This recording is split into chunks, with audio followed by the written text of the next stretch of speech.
I thank God for what we heard today.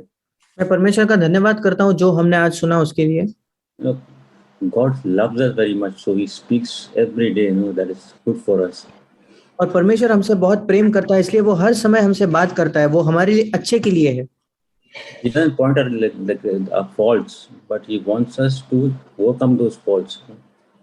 और वो सिर्फ हमारे दोष नहीं देख रहा, बल्कि वो चाहता है कि हमारे जो दोष है उन पर हम जयवंत हो। He wants us that we may go to Him and He can, help us to overcome all these faults. We can't do it on our own. और वो चाहता है कि जब हम हमारे अंदर इन दोषों को देखते हैं तो हम उसके पास जाए और उससे सहायता मांगे, क्योंकि हम अपने आप पर इन पर जयवंत नहीं हो सकते। The verse in Romans chapter 1, verse 17. और रोमियो की पत्री उसका पहला अध्याय और 17 वचन। I'm reading the ERV version, easy to read version. It says, the good news shows how God makes people right with Himself. और वहां एक और अनुवाद में लिखा है कि सुसमाचार ये दिखाता है कि परमेश्वर कैसे लोगों को अपने साथ धर्मी ठहराता है। It says God's way of making people right begins and ends with faith. पर परमेश्वर का लोगों को धर्मी ठहराने का जो काम है, इसकी शुरुआत और अंत विश्वास से होता है। And it first says, the one who is right with God by faith will live forever. और वहां लिखा है कि जो कोई परमेश्वर के द्वारा विश्वास के वजह से धर्मी ठहरा है, वो हमेशा के लिए जिएगा। So one way that I can be set right with God is that I have faith in Him. और एक तरीका कैसे मैं परमेश्वर के साथ सही या धर्मी ठहराया जा सकता हूँ, वो है उसमें विश्वास करके। I go to God. I know that He is the only one who can do a right work in me. क्योंकि मैं जानता हूँ कि सिर्फ वो ही है जो मेरे अंदर उस काम को कर सकता है। We know our past. We have come to God. We know that we have committed very worse sins, and we know that first love. Everything is there, but Bible says here like we have to grow more in Christ. और हम अपने अतीत को जानते हैं कि हमने कैसे बहुत भयानक पाप किए हैं, पर हमें फिर भी परमेश्वर के पास आना है। जैसे बाइबल बताती है हमें कि मसीह में बढ़ना है। First it was Christ died for us that we may be set right. और पहले ये होता है कि मसीह हमारे लिए मरा ताकि हम धर्मी ठहराए जाए। But now it's my faith that He got me up. Now I have to be right with God. पर अब ये मेरा विश्वास है जिसके द्वारा मैं परमेश्वर के साथ धर्मी ठहराया जा सकता हूँ। I have seen my life. I have backslided quite a few times. और मैंने अपने जीवन में भी देखा है, मैं कई बार पीछे फिसला हूँ। The reason was something more was important to me than God. और कारण हमेशा यही था कि मेरे लिए परमेश्वर से अधिक कोई और चीज जरूरी थी। Like some things in the world became more precious than God. और इस संसार की कोई वस्तु मेरे लिए परमेश्वर से अधिक बहुमूल्य बन गई। And that's where that fall began. और वही वही हम सब शुरुआत करते हैं। That is where my fall began, where I fell, backslided. और सॉरी वही से मेरा जो गिरना है, मेरा पीछे फिसलना है, उसका आरंभ होता है। Yes, our God is a simple and loving God. There's no like any big things He needs. He's a simple God. और हमारा परमेश्वर साधारण प्रेम करने वाला परमेश्वर है। उसकी ऐसे कोई बड़ी बड़ी मांगे या आवश्यकताएं नहीं है। And we read many parts in the Bible where God says, "I am not interested in sacrifices." और हम बाइबल में कई जगह पढ़ते हैं जहां परमेश्वर कहता है कि मुझे बलिदानों में कोई दिलचस्पी नहीं। I don't want to do many things, but I just want an honest heart. मैं ये नहीं चाहता कि तुम कई बातें करो, मैं बस एक ईमानदार हृदय तुमसे चाहता हूँ। God says, our battle is His. We don't have to fight any battles, but He'll fight our battles. और हमें अपने युद्धों को भी लड़ने की आवश्यकता नहीं, वो हमारे लिए हमारे युद्ध लड़ेगा। Provided one thing is I be right in faith with God. पर अगर हम परमेश्वर के साथ विश्वास के द्वारा धर्मी ठहराए गए तो as brother Danny was also sharing, there are many things like I can act like I'm being a good disciple of Christ or a good Christian. I can act, but when I love God, it's from inside the heart, not just it's the outside version. और जैसे भाई Danny ने भी बांटा कि कई बार हम ये दिखावा कर सकते हैं कि मैं एक अच्छा मसीह हूँ, सब कुछ सही है, पर जब हम परमेश्वर से प्रेम करते हैं तो वो एक अंदर से आने वाली बात होती है। If I don't do that, it's really, I'm fooling my own self. अगर मैं इसको नहीं करता तो मैं अपने आप को मूर्ख बना रहा हूँ। You know, there was in Second Thessalonians, I think so, where it says some people who did not receive the truth, God allowed them to be deluded, to, to think what they are doing is right. The wrong thing they are doing, but they thought it was right. और दूसरे थिस्सलुनीकियों में भी ऐसे लोगों के विषय में लिखा है जिन्होंने सत्य से प्रेम नहीं रखा और फिर परमेश्वर ने उनको एक ऐसे चीजों पर विश्वास करने दिया जो झूठ थी। Think about, like I living a life where I think everything is right, but that is totally wrong. और सोचकर देखिए, मैं एक ऐसा जीवन जी सकता हूँ जहां मुझे लगता है सब कुछ सही है, वास्तविकता में सब कुछ गलत है। And in the end, when I come and I stand before God, I say, "Boss, I did everything right. I tried to, this thing, and my life was, but God will say, I don't know you because your life was really not right. You didn't listen to me." और जब अंत अंत में हम परमेश्वर के सामने खड़े होते हैं तो हम शायद परमेश्वर को कह सकते हैं कि मेरे जीवन में सब कुछ सही था, पर प्रभु कहेगा मैंने तुम्हें कभी नहीं जाना क्योंकि तुमने मेरी बातें नहीं मानी। Even in Matthew 25, we read about people who were standing before God and they said, "We did many things for you. We healed people, we did this, we shared your word, we prophesied with you, and all that." But still, Jesus says, "I don't know you." और मत्ती 25 में भी हम पढ़ते हैं कि शायद कई लोग मसीह के सामने उस दिन खड़े होकर कहेंगे कि हमने तेरे नाम से चमत्कार किए, दुष्ट आत्माएं निकाले, ये सब किया, पर उसके बावजूद यीशु मसीह उनसे कहता है कि मैंने तुम्हें नहीं जाना। But there's another lot of people over there who were very honest and simple.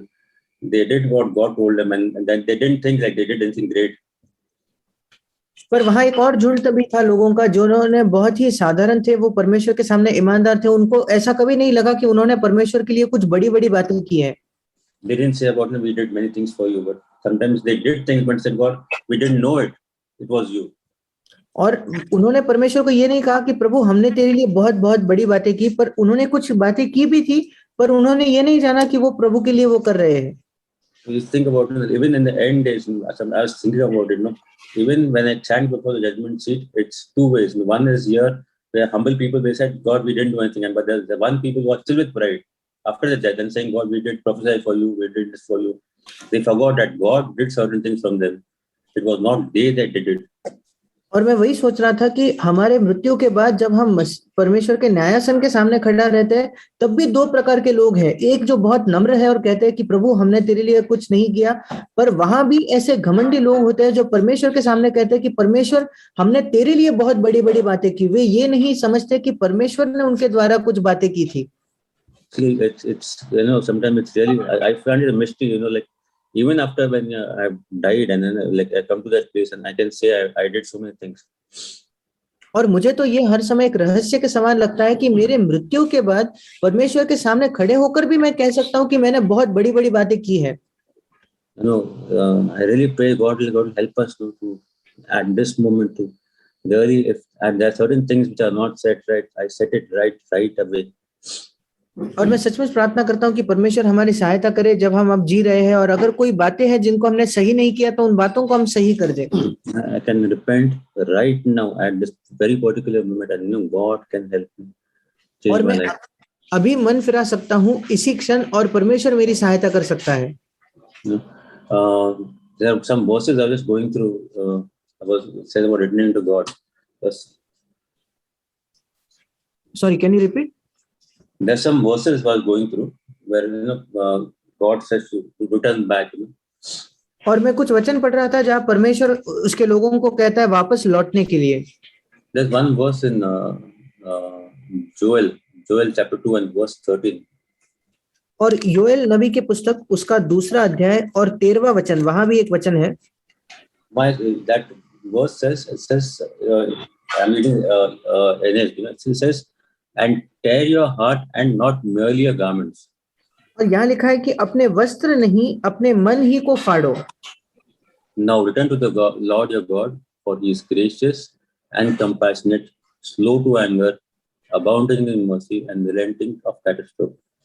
अपने परमेश्वर यहोवा की ओर फिरो, क्योंकि वो अनुग्रहकारी, दयालु, विलंब से क्रोध करने वाला, करुणा निधान और दुख देकर पछताने हारा है।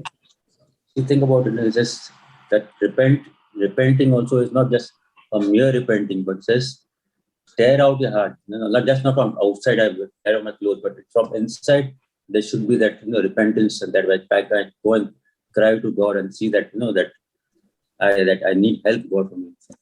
और हम देखते हैं कि मन फिराव भी जो है वो केवल एक बाहरी बात नहीं है, बल्कि जहां हम सिर्फ अपने वस्त्र फाड़ते हैं, पर अपने मन ही को फाड़कर हमारे हृदय से परमेश्वर के सामने पुकारना कि प्रभु मेरी तू सहायता कर। Earlier, we see in the Old Testament when we should repent, they should, like in David's case and all that, they should wear sackcloth and all that, and put ash and all that, and they should go before God. और पुराने नियम में हम देखते हैं दाऊद के जीवन में भी और कई लोगों के जीवन में, जब कभी वे मन फिराते थे तो वे टाट ओढ़कर अपने वस्त्र फाड़कर परमेश्वर के सामने वे बैठते थे। Ash is somewhere, it says something like it's something that totally burnt. और वो जो जली हुई जो राख होती थी वो उसको भी लेते थे जो पूरी तरीके से जल गई है। And sackcloth is that is totally worthless. Sackcloth can say और वो जो टाट ओढ़कर बैठते थे, वो जो टाट होता है वो उसका कोई मूल्य नहीं होता। So I can come to God in that way, where I can see that my life totally is useless, like it is just my ash. और उसका यही मतलब है कि हम परमेश्वर को कहते हैं कि प्रभु मेरा जीवन जो है बिल्कुल निकम्मा है, बिल्कुल वो राख समान निरुपयोगी है। But even my that life which I am living is like a useless life I'm living. But I need grace from you. और जो जीवन में जी रहा हूँ अब वो बिल्कुल तेरे लिए उसका कोई उपयोग नहीं है, इसलिए मुझे तुझसे अनुग्रह चाहिए। God can really help us to change our lives. Nobody else can do it. और केवल परमेश्वर हमारी सहायता कर सकता है कि हम वास्तविकता में सचमुच हमारे जीवन को बदले, और कोई ये नहीं कर सकता। There's one more verse in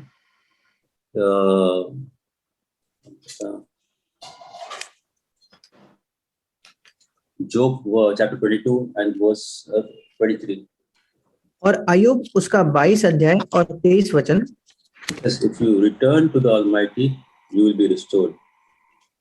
यदि तू सर्वशक्तिमान की ओर फिर के समीप जाए तो तू बन जाएगा या तू पुनर्स्थापित होगा।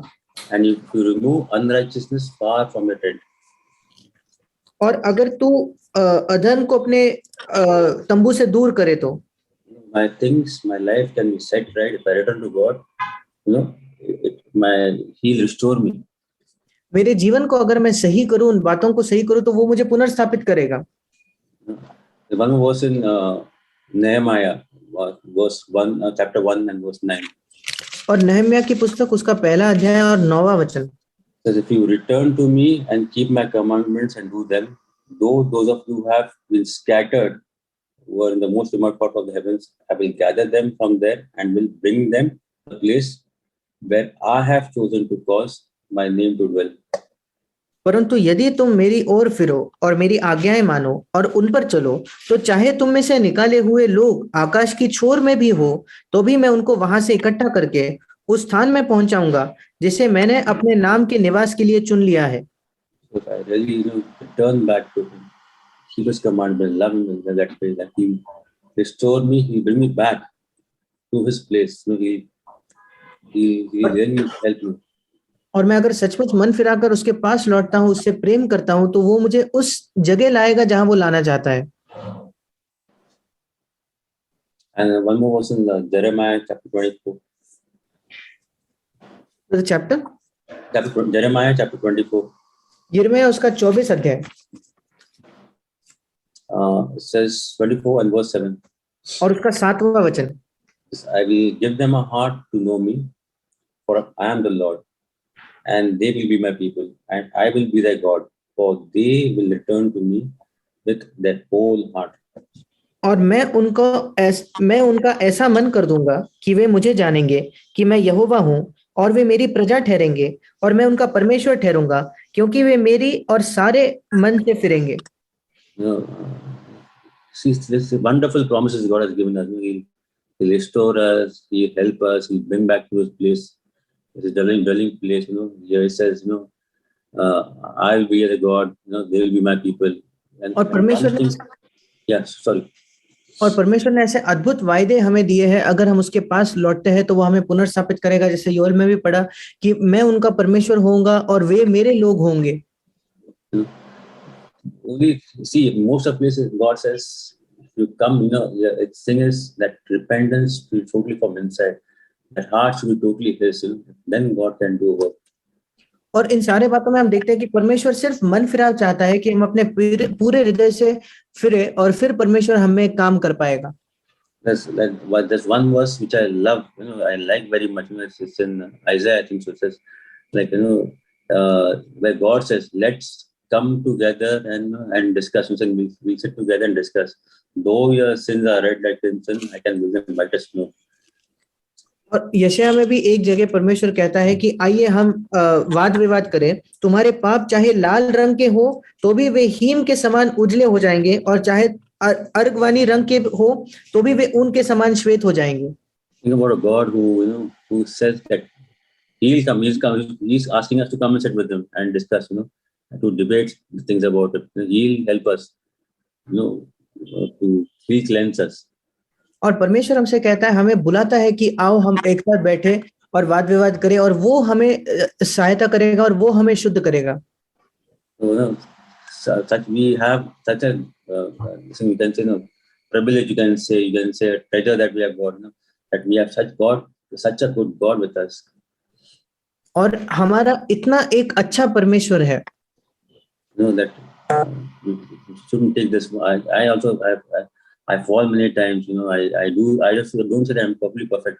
I make mistakes, but one thing is God is good, that you can just go back and repent, and He'll guide us again to the straight path.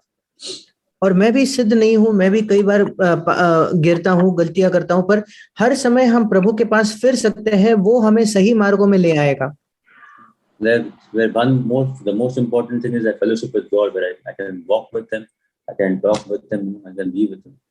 और सबसे मुख्य बात है परमेश्वर के साथ संगति, जहां मैं उसके साथ हो सकता हूं, उसके साथ बात कर सकता हूं और उसके साथ रह सकता हूं। The one thing, before ending, I'll just share one thing about,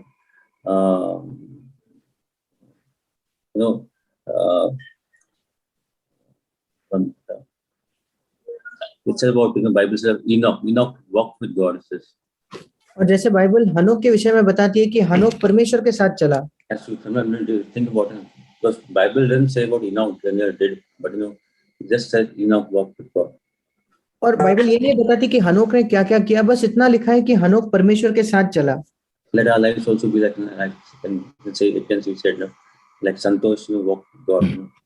और हमारा जीवन भी ऐसा हो जहां हमारे विषय में कहा जा सके कि संतोष भी परमेश्वर के साथ चला।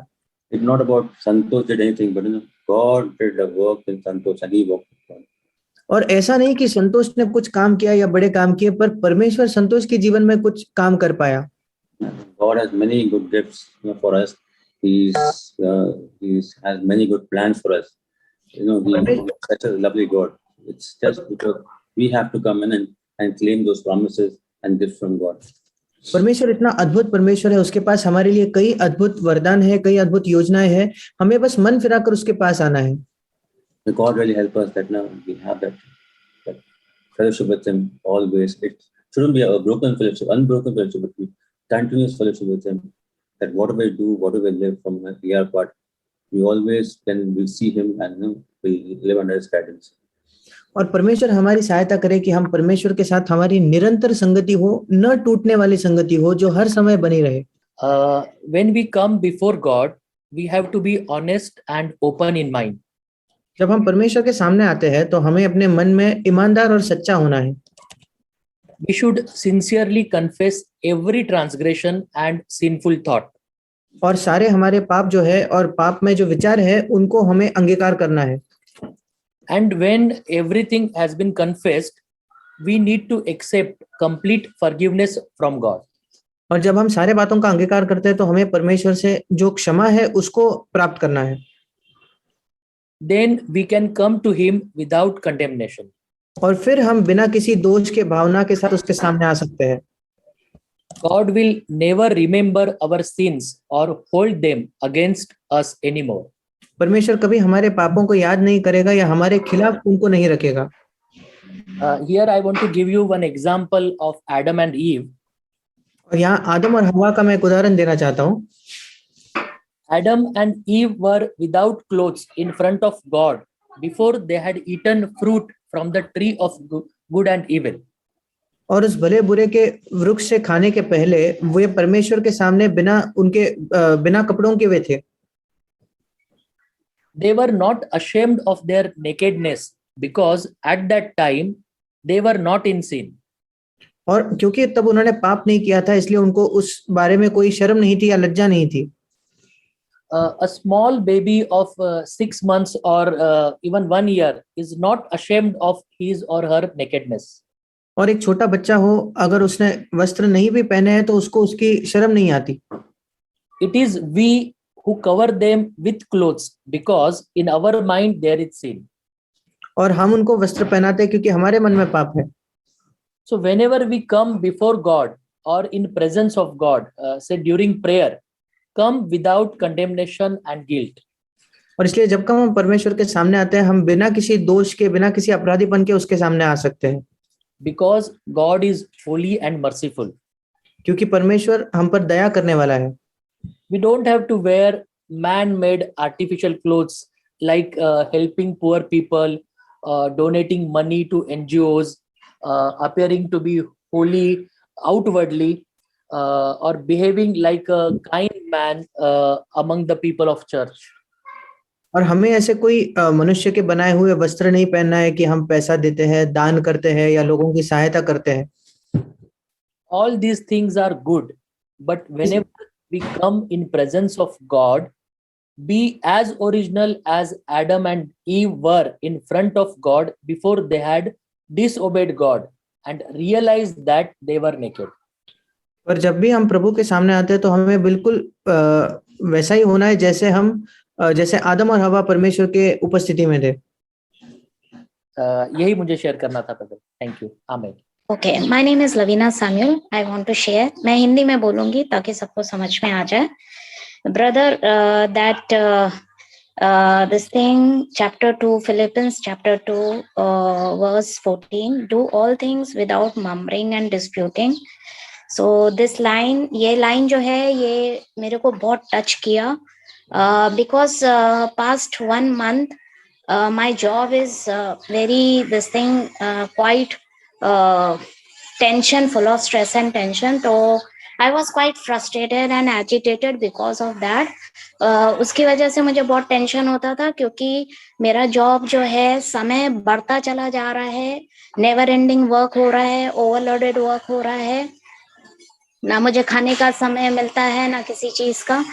From 8 to 10 I work, even pending work I have to do on my set offs अगर मिलता है, कोई छुट्टी नहीं मिलती है, and संडे को भी काम करना पड़ता है. So from past 1 month I am so frustrated कि मैं अपनी जो भड़ास अनान निकालती रहती हूँ कहीं ना कहीं किसी तरह का बोलने के लिए.